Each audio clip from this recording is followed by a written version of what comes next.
आदरणीय सभापति जी, इतना ही नहीं, बाबा साहब आंबेडकर जिनके प्रति आज सम्मान का भाव सब कोई अनुभव कर रहा है, और हम लोगों के लिए तो बहुत विशेष है, क्योंकि हम लोगों के लिए तो जीवन में बहुत बड़ी जो कुछ भी रास्ते मिले ना वहीं से मिले हैं।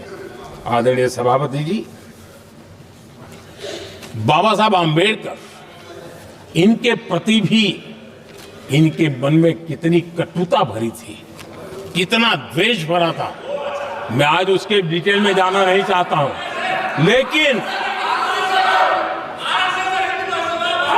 जब अटल जी की सरकार थी तब बाबा साहब आंबेडकर, उनका जो महापरिनिर्वाण भूमि है,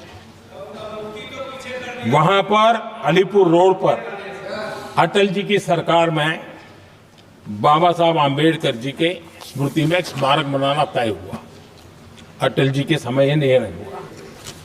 दुर्भाग्य देखिए, 10 वर्ष यूपीए की सरकार रही, उसने इस काम को नहीं किया, न होने दिया। बाबा साहब आंबेडकर का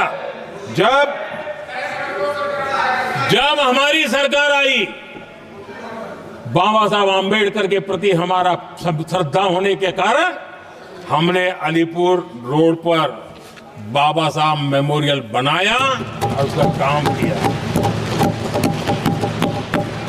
आदरणीय सभापति जी, दिल्ली में जब बाबा साहब आंबेडकर के 1992 में, उस समय चंद्रशेखर जी कुछ समय थे, तब एक निर्णय किया गया था, आंबेडकर इंटरनेशनल सेंटर यही जनपद के पास 40 साल तक वो कागज पे ही पड़ा रहा, नहीं किया गया। और तब जाकर के 2015 में हमारी सरकार आई और हमने आकर के इस काम को पूरा किया। बाबा साहब को भारत रत्न देने का काम भी जब कांग्रेस सत्ता से बाहर गई तब संभव हुआ। इतना ही नहीं, आदरणीय सभापति जी, बाबा साहब आंबेडकर के 125 साल तो हमने पूरी दुनिया में बनाए थे, विश्व के 120 देशों में बनाने का काम किया था। लेकिन जब बाबा साहब आंबेडकर की शताब्दी थी, तब अकेली बीजेपी की सरकार थी मध्य प्रदेश में। सुंदरलाल जी पटवा हमारे मुख्यमंत्री जी थे, और महू में जहां बाबा साहब आंबेडकर जी का जन्म हुआ था, उसको एक स्मारक के रूप में पुनर्निर्माण करने का काम सुंदरलाल पटवा जी जब मुख्यमंत्री थे तब मध्य प्रदेश में हुआ था। शताब्दी के समय भी उनके साथ यही किया गया था। आदरणीय सभापति जी,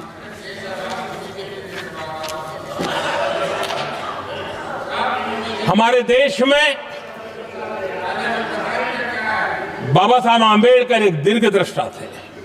समाज के दबे कुचले लोगों को मुख्य धारा में लाने के लिए वो प्रतिबद्ध थे, और एक लंबे सोच के साथ भारत को अगर विकसित होना है तो भारत का कोई अंग दुर्बल नहीं रहना चाहिए, ये चिंता बाबा साहब को सताती थी।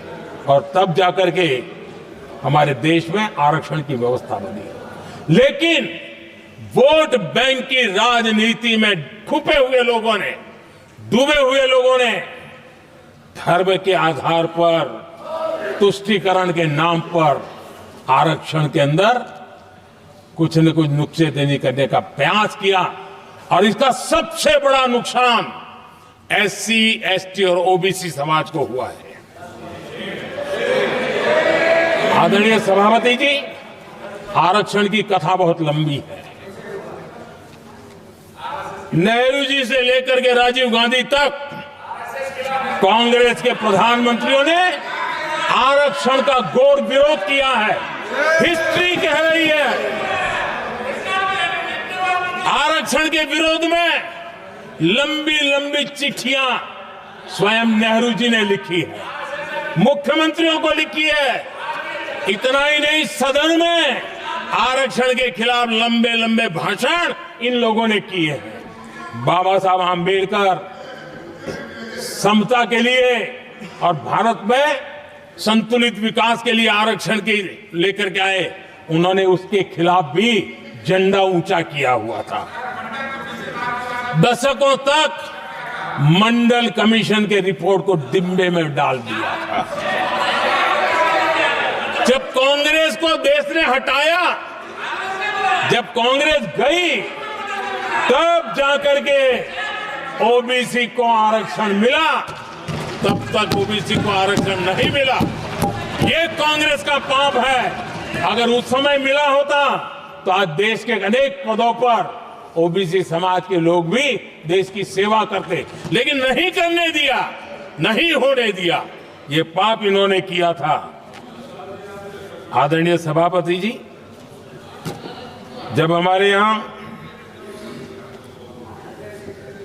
संविधान का निर्माण चल रहा था, तब संविधान निर्माताओं ने धर्म के आधार पर आरक्षण होना चाहिए कि नहीं होना चाहिए, इस विषय पर घंटों तक, दिनों तक गहन चर्चा की है, विचार विमर्श किया है और सबका मत बना है कि भारत जैसे देश की एकता और अखंडता के लिए धर्म के, संप्रदाय के आधार पर आरक्षण नहीं हो सकता है। सुविचारित मत था, ऐसा नहीं कि भूल गए थे, रह गया था। सोच विचार कर तय किया गया था कि भारत की एकता और अखंडता के लिए संप्रदाय और धर्म के आधार पर यह नहीं होगा। लेकिन कांग्रेस ने सत्ता सुख के लिए, सत्ता भूख के लिए, अपनी वोट बैंक को खुश करने के लिए धर्म के आधार पर आरक्षण का नया खेल खेला है, जो संविधान की भावना के खिलाफ है। इतना ही नहीं, दे भी दिया कुछ जगह पे और सुप्रीम कोर्ट से झटके लग रहे हैं। और इसलिए अब दूसरे बहाने से बहाने बता रहे हैं, ये करेंगे वो करेंगे।